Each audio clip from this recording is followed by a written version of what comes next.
बिस्मिल्लाहिर्रहमानिर्रहीम अस्सलाम वालेकुम। हमने जिस टॉपिक को लेक्चर के लिए सिलेक्ट किया है वो है कंपोनेंट्स ऑफ कम्युनिकेशन प्रोसेस, यानी कि ऐसे कौन कौन से कंपोनेंट्स हैं जो कि कम्युनिकेशन प्रोसेस के पाया तक मेल के लिए कारआमद साबित होते हैं और इसमें अहम किरदार अदा करते हैं।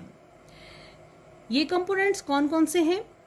Number 1 sender, number 2 message, number 3 encoding, number 4 medium, number 5 recipient, number 6 decoding and number 7 feedback. ये 7 कंपोनेंट्स हैं जो कि कम्युनिकेशन प्रोसेस को पाया तक मेल मिलाने के लिए बेहद ज़रूरी हैं। इन कंपोनेंट्स को एक एक करके डिस्कस कर लेते हैं ताकि तमाम स्टूडेंट्स का जो ओपिनियन है इसके बारे में क्लियर हो जाए और उनको इन पॉइंट्स को समझने में आसानी हो जाए। तो शुरू करते हैं इसको। नंबर 1 है सेंडर। सेंडर क्या है? A person who sends the message, यानी कि एक शख्स, एक वाहिद शख्स, एक इंसान, एक पर्सन जो कि मैसेज को भेजता है। मैसेज भेजने वाले को सेंडर कहते हैं। सेंडर, सेंड करना यानी कि भेजना, तो सेंडर भेजने वाला। मैसेज को जो भी भेजता है उसको सेंडर कहते हैं कि जिस इंसान ने अपना पैगाम किसी दूसरे तक पहुंचाना है उसको सेंडर कहते हैं। नंबर 2 है मैसेज, यानी कि अब वो मैसेज क्या है? एक की आइडिया होता है कि वो मैसेज क्या है। Third one is encoding, the subject matter of communication. किस मैटर के सिलसिले में कम्युनिकेशन की जा रही है, यानी कि जिस सिलसिले में बात करनी है वो असल में क्या है, वो है encoding. Number 4 medium, ways how to send the message.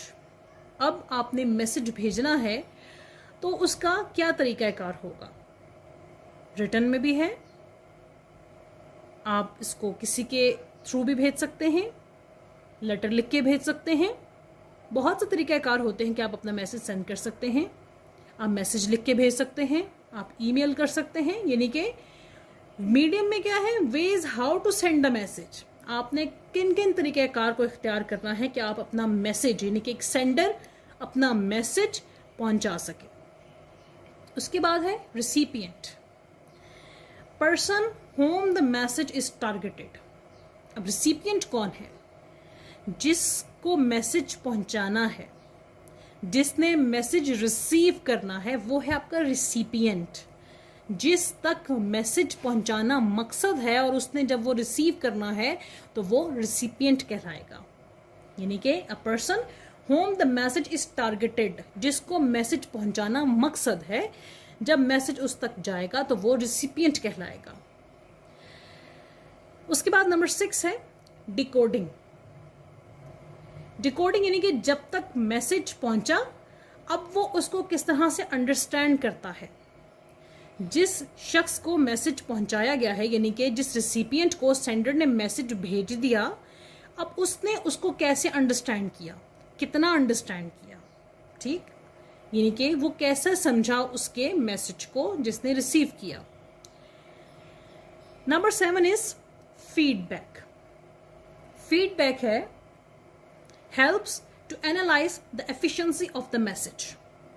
Feedback evaluate करता है, मदद करता है, एनालाइज करता है, यानी कि असल में ये हेल्प करता है ताकि एनालाइज किया जा सके कि मैसेज की नोयत क्या थी, उसको कैसे अंडरस्टैंड किया गया और अब उस मैसेज पर किस तरह से रिस्पॉन्स करना है, किस तरह से रिएक्ट करना है। अगर तो मैसेज रिटर्न में आया है तो रिटर्न में वापस भेजना है तो कैसे भेजना है, यानी कि उस मैसेज की नोयत क्या है, ठीक है। तो फीडबैक असल में मैसेज की नोयत को डिस्क्राइब करता है कि मैसेज की नोयत क्या है और उस पर किस तरह से रिस्पॉन्स करना है।